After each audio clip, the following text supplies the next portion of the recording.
So இதுவும் travel same distance travel ஆகுது.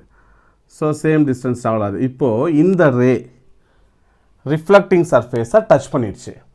ஆனால் இந்த ரே இன்னமும் என்ன இருக்குது சொல்லுங்கள், ஏரில் தான் இருக்குது. இப்போ இது டச் பண்ண உடனே, இந்த ரிஃப்ளெக்டிங் சர்ஃபேஸ் டச் பண்ண உடனே நமக்கு ஒரு வேவ் ஃப்ரண்ட்டு க்ரியேட் ஆகும். இந்த வேவ் ஃப்ரண்ட்டுக்கு பேர் incident wave front. Incident wave front. Okay, இந்த இன்சிடெண்ட் வேவ் ஃப்ரண்ட்டை நான் இந்த பாயிண்ட்டை ஏன்னு எடுத்துக்க போகிறேன், இந்த பாயிண்ட்டை பி. அப்படின்னா ஏபி ஒரு இன்சிடெண்ட் வேவ் ஃப்ரண்ட். முடிஞ்சிச்சிங்களா?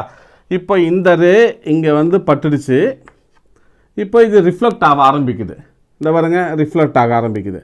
ஆனால் இந்த ரே ஸ்டில் ஏரில் தான் இருக்குது. ரைட்டா? அதாவது ரேடர் மீடியத்தில் தான் இருக்குது. இன்னும் அது சர்ஃபேஸில் படவே இல்லை. ஸோ ரெண்டுமே என்ன அது பாருங்கள், சேம்.